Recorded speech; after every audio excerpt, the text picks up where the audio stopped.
ओम नमः शिवाय। ब्रह्मा जी कहते हैं तात मुनि श्रेय दधीच को इस प्रकार उपदेश देकर शुक्राचार्य भगवान शंकर का स्मरण करते हुए अपने स्थान को लौट गए। उनकी वह बात सुनकर महामुनि दधीच बड़े प्रेम से शिव जी का स्मरण करते हुए तपस्या के लिए वन में गए। वहां जाकर उन्होंने विधि पूर्वक महामृत्युंजय मंत्र का जप और प्रेम पूर्वक भगवान शिव का चिंतन करते हुए तपस्या प्रारंभ की। दीर्घ काल तक मंत्र का जप और तपस्या द्वारा भगवान शंकर की आराधना करके दधीच ने महामृत्युंजय शिव को संतुष्ट किया। महामुनि उस जप से प्रसन्नचित हुए भक्तवत्सल भगवान शिव दधीच के प्रेमवश उनके सामने प्रकट हो गए। अपने प्रभु शंभु का साक्षात दर्शन करके मुनीश्वर दधीच को बड़ी प्रसन्नता हुई।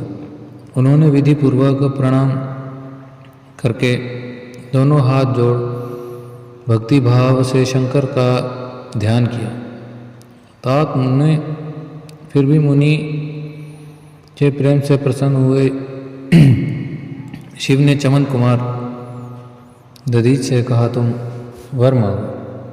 भगवान शिव का वचन सुनकर भक्त शिरोमणि दधीच दोनों हाथ जोड़कर नतमस्तक हो भक्त वत्सल शंकर से बोले, देवादिदेव महादेव, मुझे 3 वर दीजिए।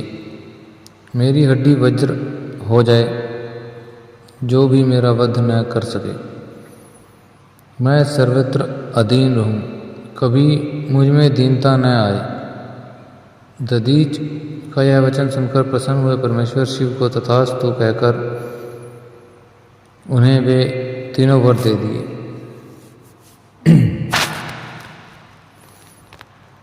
शिवजी से तीसरे वर पाकर वेद मार्ग में प्रतिष्ठित महामुनि दधीच आनंद मग्न हो गए और शीघ्र ही राजा क्षुभ के स्थान में गए। महादेव जी से अवध्यता वज्रमय अस्थि और अधीनता पाकर दधीच ने राजेश्वर क्षुभ से मस्तक पर लात मारी। फिर वो राजा क्षुभ ने भी क्रोध आकर दधीच पर वज्र से प्रहार किया। वे भगवान विष्णु के गौरव से अधिक गर्व में भरे हुए थे, परंतु अक्षुभ का चलाया हुआ वह वज्र परमेश्वर शिव के प्रभाव से महात्मा दधीच का नाश न कर सका। इससे ब्रह्म कुमार क्षुभ को बड़ा विस्मय हुआ। मुनीश्वर दधीच की अवध्यता अधीनता और वज्र से भी बढ़कर प्रभाव देखकर ब्रह्म कुमार क्षुभ मन में बड़ा आश्चर्य हुआ। उन्होंने शीघ्र ही वन में जाकर इंद्र के छोटे भाई मुकुंद की आराधना आरंभ की। वे शरणागत पालक नरेश मृत्युंजय सेवक दधीच से पराजित हो गए थे। अक्षुभ की पूजा से गरुण ध्वज भगवान मधुसूदन बहुत संतुष्ट हुए। उन्होंने राजा को दिव्य दृष्टि प्रदान की। उस दिव्य दृष्टि से ही जनार्दन देव का दर्शन करके उन गरुण ध्वज को अक्षुभ ने प्रणाम किया और प्रिय वचनों द्वारा उनकी स्तुति की। इस प्रकार देवेश्वर आदि के प्रशंसित उन अजय ईश्वर श्री नारायण देव का पूजन और स्तवन करके राजा ने भक्ति भाव से उनकी ओर देखा तथा उन जनार्दन के चरणों में मस्तक रखकर प्रणाम कर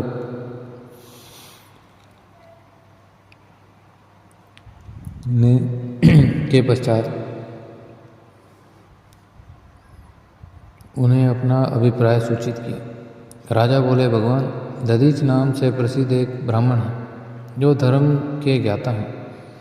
उन्हें हृदय में विनय का भाव है। वे पहले मेरे मित्र थे। इन दिनों रोग शोक से रहित मृत्युंजय महादेव जी की आराधना करके वे उन्हीं कल्याणकारी शिव के प्रभाव से समस्त अस्त्र शस्त्रों द्वारा सदा ही के लिए अवध्य हो गए हैं। एक दिन उन महातपस्वी दधीच ने भरी सभा में आकर मेरे बाएं पैर से मेरे मस्तक पर बड़े वेग से अवहेलना पूर्वक प्रहार किया और बड़े गर्व से कहा, मैं किसी से नहीं डरता।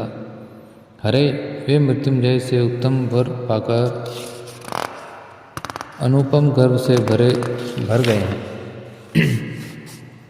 ब्रह्मा जी कहते हैं, नारद, महात्मा दधीच की अवध्यता का समाचार जानकर श्री हरि ने महादेव जी से अतुलित प्रभाव का स्मरण किया। फिर वे ब्रह्मपुत्र राजा अक्षुभ से बोले, राजेंद्र, ब्राह्मणों को कहीं थोड़ा सा भी भय नहीं है। भूपते, विशेषता रुद्र भक्तों के लिए तो भय नाम की कोई वस्तु है ही नहीं। यदि मैं तुम्हारी ओर से कुछ करूं तो ब्राह्मण दधीच को दुख होगा और वह मुझ जैसे देवता के लिए भी शाप का कारण बन जाएगा।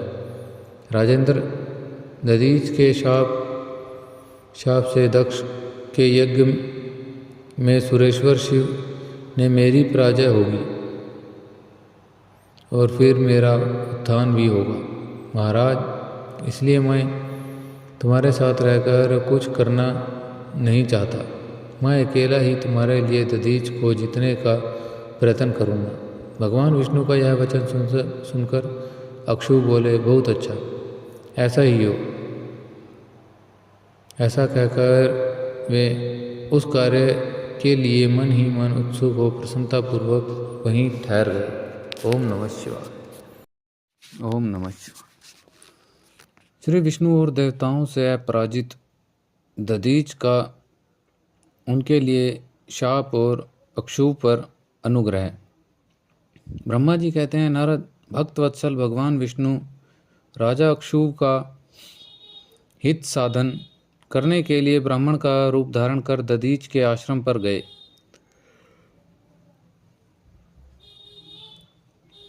वहां उन जगत गुरु श्री हरि ने शिव भक्त शिरोमणि ब्रह्म ऋषि दधीच को प्रणाम करके अक्षुभ के कार्य की सिद्धि के लिए उद्यत हो उनसे यह बात कही। भगवान शिव की आराधना में तत्पर रहने वाले अविनाशी ब्रह्म ऋषि दधीच, मैं तुमसे एक वर मांगता हूँ, उसे तुम मुझे दे दो। अक्षुभ के कार्य की सिद्धि चाहने वाले देवादिदेव श्री हरि के इस प्रकार याचना करने पर शैव शिरोमणि दधीच शीघ्र ही भगवान विष्णु से इस प्रकार कहा, ब्राह्मण, आप क्या चाहते हैं? यह मुझे ज्ञात हो गया। आप अक्षुभ का काम बनाने के लिए साक्षात भगवान श्री हरि ही ब्राह्मण का रूप धारण करके यहाँ आए हैं। इसमें संदेह नहीं है कि आप पूरे मायावी हैं। किंतु देवेश जनार्दन, मुझे भगवान रुद्र की कृपा से भूत, भविष्य और वर्तमान तीनों कालों का ज्ञान सदा ही बना रहता है। सुव्रत, मैं आपको जानता हूँ। आप पापहारी श्री हरि ए विष्णु हैं। यह ब्राह्मण का वेश छोड़िए। दुष्ट बुद्धि वाले राजा अक्षुभ ने आपके आराधना की है, इसलिए आप पधारे हैं। भगवान हे हरे, आपकी भक्त वत्सलता को भी मैं जानता हूँ। यह छल छोड़िए, अपने रूप को ग्रहण कीजिए और भगवान शंकर के स्मरण में मन लगाइए। मैं भगवान शंकर की आराधना में लगा रहता हूँ। ऐसी दशा में भी यदि मुझसे किसी को भय हो तो आप उसे यत्नपूर्वक सत्य की शपथ के साथ कहिए। मेरा मन शिव के स्मरण में ही लगा रहता है। मैं कभी झूठ नहीं बोलता। इस संसार में किसी देवता या दैत्य से भी मुझे भय नहीं होता। विष्णु बोले, उत्तम व्रत का पालन करने वाले दधीच, तुम्हारा भय सर्वथा नष्ट ही है, क्योंकि तुम शिव की आराधना में तत्पर रहते हो, इसलिए सर्वज्ञ हो। परंतु मेरे कहने से तुम एक बार अपने प्रतिद्वंदी राजा अक्षुभ से जाकर कह दो कि राजेंद्र, मैं तुमसे डरता हूँ। भगवान विष्णु का यह वचन सुनकर शैव शिरोमणि महामुनि दधीच निर्भय ही रहे और हंसकर बोले, मैं देवादिदेव पिनाक पाणी भगवान शंभु के प्रसाद से कहीं कभी किसी से और किंचन पात्र भी नहीं डरता, सदा ही निर्भय रहता हूँ। इस पर श्री हरि ने मुनि को दबाने की चेष्टा की। देवताओं ने भी उनका साथ दिया, किंतु सबके सभी अस्त्र कुंठित हो गए। उसके बाद भगवान श्री हरि ने अगणित गणों से सृष्टि की, परंतु महर्षि ने उनको भी भस्म कर दिया। तब भगवान ने अपनी अनंत विष्णु मूर्ति प्रकट की। यह सब देखकर च्यवन कुमार ने वहाँ जगदीश्वर भगवान विष्णु से कहा, महाबाहु, माया को त्याग दीजिए। विचार करने से यह प्रतिभा मात्र प्रतीत होती है। माधव, मैंने शास्त्रों दुर्वेद्य वस्तुओं को ज्ञान लिया है। आप मुझ में अपने सहित संपूर्ण जगत को देखिए। निराल्य होकर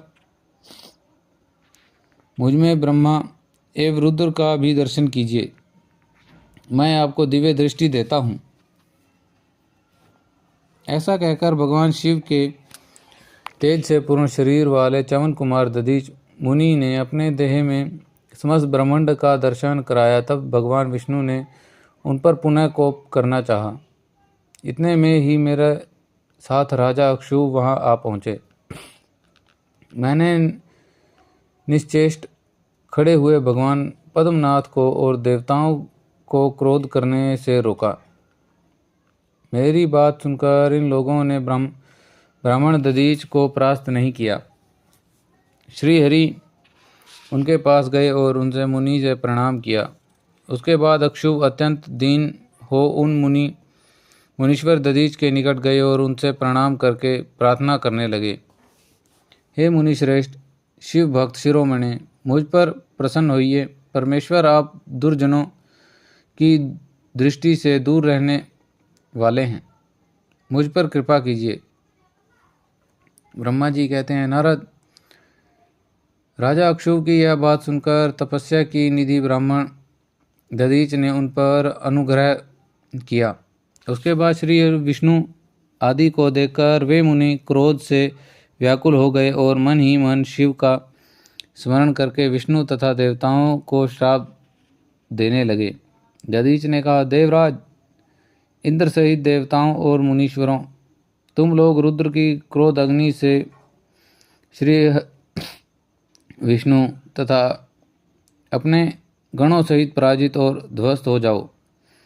देवताओं को इस तरह शाप दे अक्षुभ की ओर देखकर देवताओं और राजाओं ने पुण्य द्विज श्रेष्ठ दधीच ने कहा, राजेंद्र, ब्राह्मण ही बली और प्रभावशाली होते हैं। ऐसा स्पष्ट रूप से कहकर ब्राह्मण दधीच अपने आश्रम में प्रविष्ट हो गए। फिर दधीच ने नमस्कार मात्र करके अक्षुभ अपने घर चले गए। उसके बाद भगवान विष्णु देवताओं सहित साथ जैसे आए थे उसी तरह अपने वैकुंठ को लौट गए। इस प्रकार वह स्थानेश्वर नामक तीर्थ के रूप में प्रसिद्ध हो गया। स्थानेश्वर की यात्रा करके मनुष्य शिव का सायुज्य प्राप्त कर लेता है। तात, मैंने तुम्हें संक्षेप में अक्षुभ और दधीच के विवाद की कथा सुनाई और भगवान शंकर को छोड़कर केवल ब्रह्मा और विष्णु को ही जो शाप प्राप्त हुआ उसका भी वर्णन किया। जो अक्षुभ और दधीच के विवाद संबंधी इस प्रसंग का नित्य पाठ करता है वह अपमृत्यु को जीतकर देह त्याग के पश्चात ब्रह्मलोक में जाता है। जो इसका पाठ करके रणभूमि में प्रवेश करता है उसे कभी मृत्यु का भय नहीं होता तथा वह निश्चय ही विजय होता है। ओम नमः।